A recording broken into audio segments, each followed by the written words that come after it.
Muito bem, queridos. A palavra de hoje está no Evangelho segundo escreveu Mateus, capítulo 8, do versículo 28 ao 34. Nós temos uma passagem que ela é conhecida como Jesus expulsando os demônios de dois homens, de dois endemoniados que moravam na região de Gandara. Esse mesmo relato aparece em outro evangelho, dizendo que era um endemoniado. Aqui aparece que eram dois.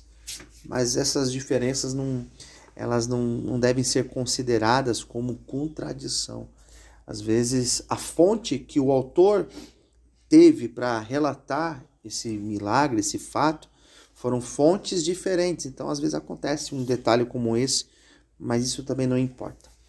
Bom, o que a Bíblia vai dizer é que Jesus, se a gente ler ou lembrar da pregação da semana passada nós falamos de Jesus acalmando a tempestade, né?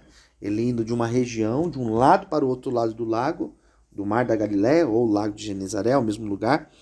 E quando ele chega naquele outro lugar, esses homens estavam lá, né, endemoniados. Então, a gente percebe que antes de Jesus chegar aqui para libertar estes homens, eles passaram por uma grande tempestade. Entre Jesus chegar de um lado da margem para outra margem, teve uma tempestade. E eu começo a fazer uma análise desse texto e imaginar, né? O diabo sabia de tudo o que estava acontecendo. O diabo sabia que Jesus chegaria naquele lugar para levar a libertação para aqueles homens. O diabo não é onisciente, ele não sabe de todas as coisas. Mas ele sabia que Jesus estava indo naquela direção.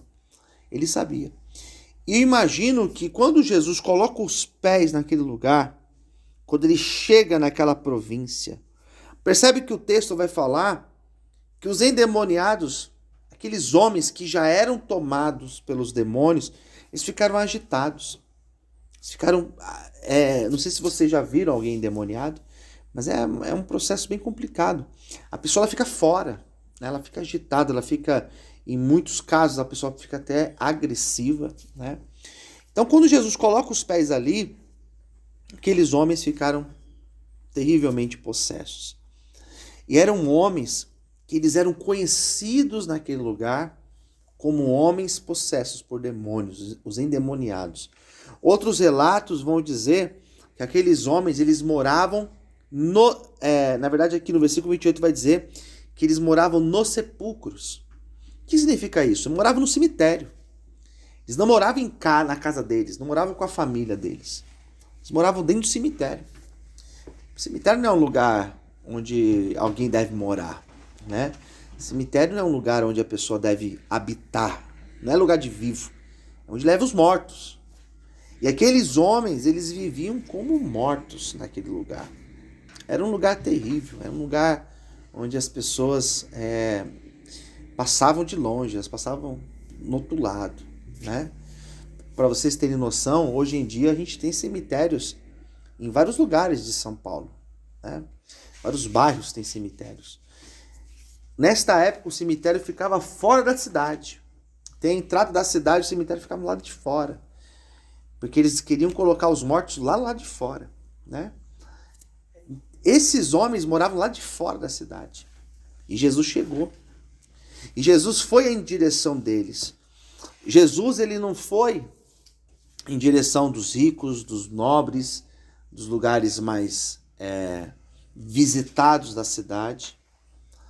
Quando você vai numa cidade, você quer ir nos lugares mais conhecidos, você quer ir no museu, você quer onde tem aquela praça conhecida, você quer conhecer aquele monumento, né? Você vai no Rio de Janeiro, você quer conhecer o Cristo Redentor, você vem para São Paulo, que não é de São Paulo, quer conhecer o MASP, a Paulista, né?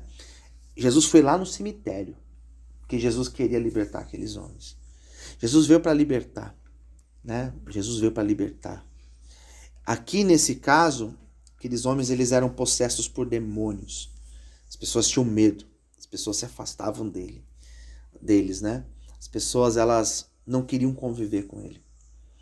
Daí a gente começa a fazer uma análise, né, desse texto e traçar um paralelo com a realidade de muitas pessoas. Hoje em dia, muitas pessoas, elas também vivem exatamente isso aqui. As pessoas não querem estar perto. As pessoas não querem conviver. As pessoas têm medo. Às vezes a pessoa, ela sofre essa rejeição, essa exclusão, até da própria família. Nem a família, às vezes, quer ajudar a pessoa. Eu já vi muito isso acontecer. Da família abrir mão, da família falar, não quero saber, da família desistir, né? Da família ter medo. Isso acontece. Da esposa ter medo, dos filhos terem medo. Tem medo dele, porque quando ele está tomado pelo vício, quando ele está assim, ele fica fora de si.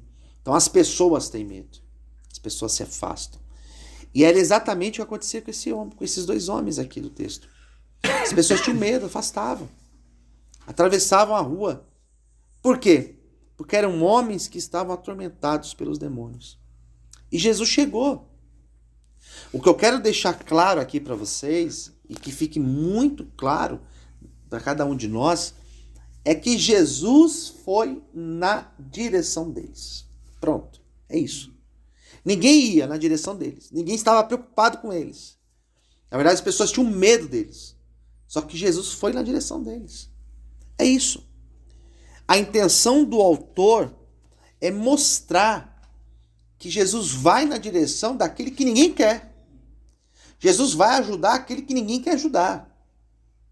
Esses homens moravam nos cemitérios, viviam excluídos. Por quê? Porque eles eram um caso perdido. Caso perdido. As pessoas fechavam as portas para eles. Por quê? Porque era um caso que não tinha jeito. Quando uma pessoa tem um problema na unha, tá com uma unha encravada, você não corta o dedo, arranca fora. Você vai cuidar, você vai tratar. Você vai tentar ir lá para alguém mexer. Você não vai cortar o dedo. Quando você está lidando com uma pessoa que tem jeito, que tem solução, você cuida, você zela, você vai tentar ajudar, dar conselhos para a pessoa. Se é um caso perdido, você fecha a porta e põe para fora da rua. Então você se vira, se é um caso perdido. Esses dois aqui, eles eram casos perdidos.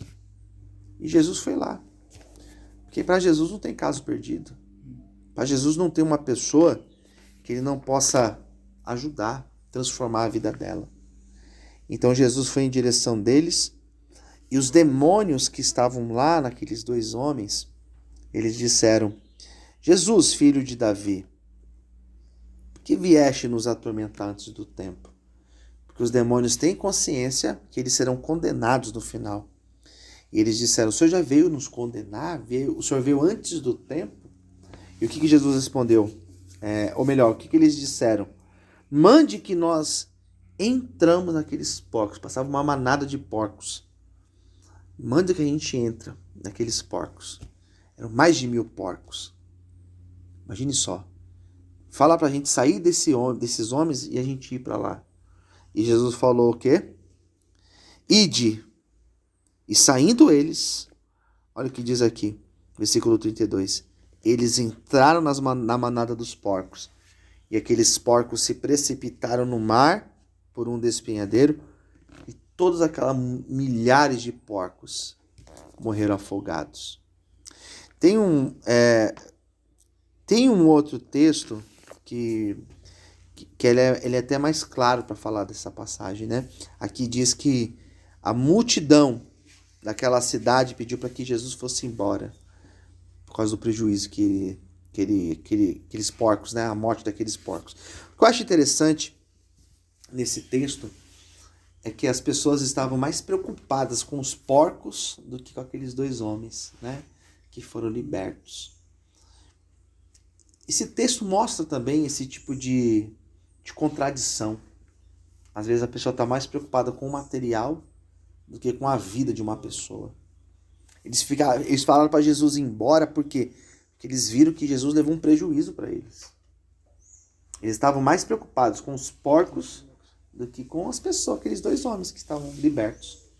E ao invés de ficarem felizes da libertação daqueles homens, disseram, mas olha que prejuízo. Nossos porcos morreram afogados, né? Isso aqui nos faz pensar. Isso nos faz pensar. Será que a libertação daqueles homens não era importante para aquela sociedade? Será que aqueles 2 homens libertos, curados, não deveria ser um motivo de festa? Mas não foi. Pelo contrário, eles ficaram revoltados. Então, o que eu quero deixar claro aqui para vocês, primeiro, a libertação de vocês ela é importante. Amém? Amém. Jesus está preocupado com a libertação de cada um de vocês. Primeira coisa. Segunda coisa, nem todos estão preocupados com a libertação de vocês. Ela é importante para Jesus, ela é importante para vocês, porque vocês são os mais interessados em estarem bem, mas nem todos. Se a gente olhar para esse texto, a gente vai perceber que aquele povo daquela cidade falou assim, a gente preferia aqueles 2 homens endemoniados ali e os nossos porcos aqui. Olha que prejuízo. Então, pelo incrível que pareça, nem todas as pessoas estão realmente preocupadas com a gente. Isso não pode ser encarado por cada um de nós como algo para trazer tristeza. Mas poxa vida, eu queria... Não, a vida é assim. As pessoas elas não estão muito preocupadas com a gente, com o nosso bem-estar, com a gente estar bem, estar liberto. As pessoas não estão muito preocupadas. Pode ser que tenha alguém lá fora, uma mãe, um pai, uma esposa, um tio, uma tia. Pode ser que alguém esteja preocupado. Mas também se não tiver, não vai fazer diferença. Porque o mais preocupado tem que ser você e Jesus. E Jesus está preocupado com vocês. Que Ele trouxe vocês para cá. Então, esse é um ponto importante do texto. Porque aquelas pessoas não estavam muito preocupadas com eles. Só que Jesus estava. Isso é fundamental para o processo de vocês. Se tem alguém apoiando vocês, muito legal. Glória a Deus por isso. Mas se não tivesse ninguém, não teria problema. Porque Jesus está preocupado. Amém? E Ele está preocupado é o mais importante. Um outro ponto fundamental do texto, importante do texto, é que quando Jesus chegou, os demônios se agitaram. Então eu percebo que o processo de libertação não é tão simples. Não é tão simples, porque você está deixando uma vida para ter outra vida. Basta você lembrar quantas dificuldades vocês tiveram para chegar aqui. Vocês não vieram na primeira vez que quiseram vir. Vocês tiveram que lutar. Aqui fala que os demônios ficaram agitados. Quantas coisas agitaram na vida de vocês quando vocês decidiram, eu quero ajuda, eu preciso de ajuda, eu vou buscar ajuda. Do momento que vocês decidiram até o momento que vocês conseguiram pôr o pé aqui dentro, gente, você chegar aqui é uma vitória. É uma vitória. Vocês não têm noção. Todos os dias, praticamente todos os dias que eu venho para cá, ou que a missionária vem, praticamente todos os dias, teve alguém que falou que vinha e não conseguiu vir. Não conseguiu. Todas as vezes. Tem dias que tem 2, 3 pessoas para vir. E geralmente só vem uma. E quando vem uma, quantas semanas eu não trago ninguém para cá? Porque é uma luta. E quando a pessoa entra aqui e ela começa um processo de libertação, aqui pode ser um lugar bonito, agradável, pessoal bacana, vocês estão bem cuidados, né? Ninguém aqui está passando frio ou fome, mas é difícil estar aqui, porque a luta de vocês, ela não é somente física, e ela não é somente no organismo de vocês química, né? É uma luta espiritual. Por isso que aqui você só vence se você estiver aqui dentro orando, se você estiver de joelhos orando, porque a luta é espiritual. Aquela tempestade que Jesus enfrentou antes não era somente uma tempestade, existia um fundo espiritual. Então a luta de vocês não é somente física, fisiológica, química, é uma luta espiritual. E luta espiritual, como a gente vence? Orando, buscando a Deus. Amém? Então esse homem foi liberto porque Jesus libertou Porque eles queriam uma mudança e Jesus foi ao encontro deles. Jesus trouxe a libertação. Como Jesus também vai trazer a libertação para cada um de nós nessa manhã.